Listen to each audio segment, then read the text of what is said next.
টানা ৬.৫ ঘণ্টায়ও কমেনি ঢাকা চট্টগ্রাম মহাসড়কের নারায়ণগঞ্জ অংশে সৃষ্টি হওয়া যানজট। এতে সকাল থেকেই মানুষকে চরম ভোগান্তিতে পড়তে হয়েছে। বিশেষ করে যাতায়াতকারী, অসুস্থ রোগী এবং শিশু বাচ্চাদের নাজেহাল অবস্থা। বুধবার সকাল ৮টার পর থেকে এখন পর্যন্ত যানজট লক্ষ্য করা গেছে।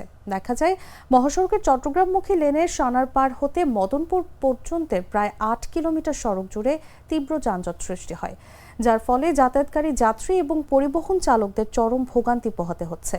এদিকে মহাসড়ক অংশে দায়িত্বরত ২ ট্রাফিক ইনচার্জের সঙ্গে যোগাযোগ করা হলে তাদের বক্তব্যে অমিল পাওয়া গেছে। শিমরেল হাইওয়ে পুলিশ ক্যাম্পের ইনচার্জ জুলহাস উদ্দিন বলেন, এশিয়ান হাইওয়েতে ভোররাতে একটি মালবাহী গাড়ি বিকল হওয়ার পর যাতায়াতকারী গাড়ি পারাপারে ধীর গতির ফলে মহাসড়কে যানজট সৃষ্টি হয়েছে। বিকল গাড়িটি সরানো হয়েছে। কাঁচপুর হাইওয়ে থানা ট্রাফিক ইনচার্জ বিষ্ণুপদ শর্মা বলেন, গাড়ির অতিরিক্ত চাপের কারণে যানজট সৃষ্টি হয়েছে। মূলত মদনপুর হয়ে যাওয়া এশিয়ান হাইওয়ে সড়কের সংস্কার কাজ চলমান থাকা ওই সড়ক দিয়ে ধীর গতিতে গাড়ি পারাপারে এই ভোগান্তি পোহাতে হচ্ছে।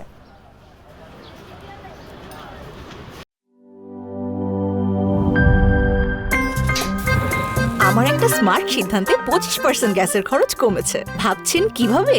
সাধারণ গ্যাস স্টোভ বদলে আমি এনেছি আরএফএল গ্যাস স্টোভ। এর সাইন্টিফিক নজল ও ব্রাস বার্নার ক্যাপ সমানভাবে তাপ ছড়িয়ে রান্না করে দ্রুত। তাই গ্যাসও বাঁচায় 25%, টাকাও বাঁচে 25%। আরএফএল গ্যাস স্টোভ নিরাপদ ও গ্যাস সাশ্রয়ী।